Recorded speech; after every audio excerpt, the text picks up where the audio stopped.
I'm UtahPolicy.com managing editor Brian Schott. I'm here with former Salt Lake City mayor and now head of High Road for Human Rights, Rocky Anderson. Rocky, thank you so much for taking a couple of minutes to talk with us today. Happy to do it, Brian. Thank you. For people who are unfamiliar, tell us a little bit about High Road for Human Rights. What are you trying to do, and how did this organization come about? I founded High Road for Human Rights because, contrary to the promise of never again that we and the international community made after the Holocaust, the actual response by the United States to major human rights abuses, genocide, slavery, torture, has been basically to look away and say we're not going to deal with it.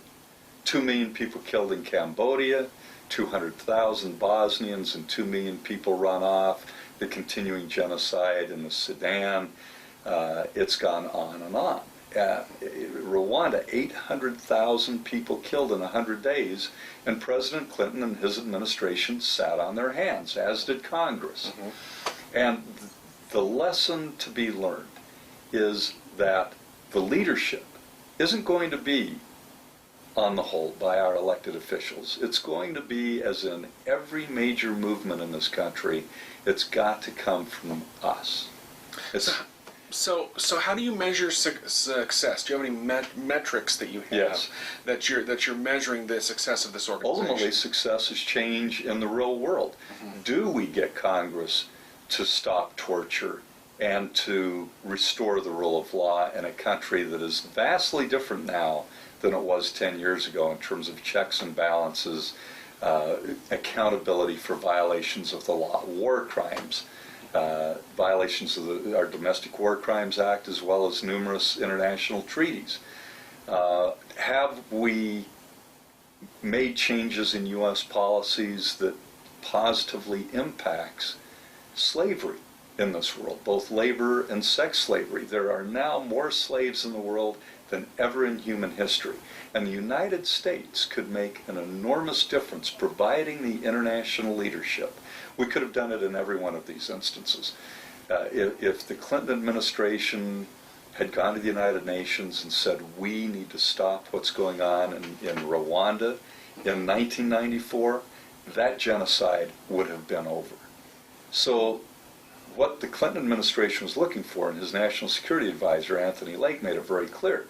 He said, we need to hear from you. We need to hear from the public. You all need to make more noise if we're going to take any action to stop the genocide. And sadly, tragically, the American public remained quiet. There was no group that was organized to pull together people at the grassroots so that we were all pushing and letting people in Congress and the White House know that we expected them to take action. So that's how this organization is vastly different from any other human rights organization. We get people to come together on a monthly basis. We provide educational materials to raise consciousness, which is the first step.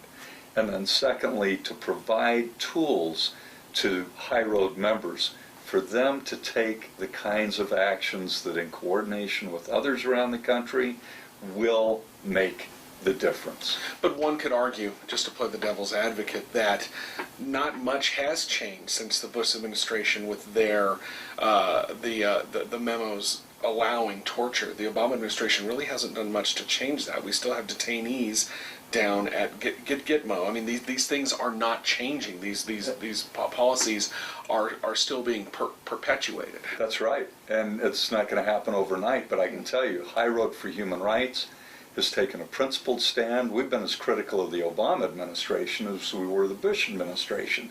And in fact, what we've seen during the Obama administration is, in many instances, an institutionalization of the kinds of abuses that we just thought, most of us thought, were just aberrations during a weird period during the Bush administration.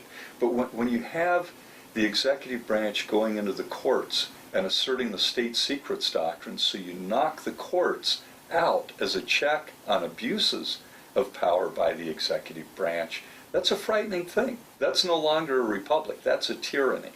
And we're getting closer and closer to a tyranny with this enormous concentration of power and all the secrecy, hiding photographs away, hiding documents away, telling the courts that they can't consider on the merits claims of felonious warrantless wiretapping or horrendous human rights abuses like torture. And the Obama administration, like the Bush administration, has been going into the courts and getting these cases dismissed on the basis of the state secrets doctrine. Let me ask you this. Former President Bush recently came to Salt Lake City for a book signing. You got to Costco. You organized a protest. If President Obama came to Salt Lake City, would you organize a protest there? Absolutely. Absolutely. In fact, we have made very clear to the Obama administration and to Congress that we expect them to uphold the rule of law, that we expect them to uphold our most fundamental constitutional values and to restore much of which has been lost, including our system of checks and balances. The country I grew up in, we had courts that served as a check. They would apply the law, and if anybody violated the law at any place in our country, at any level, they would be held accountable.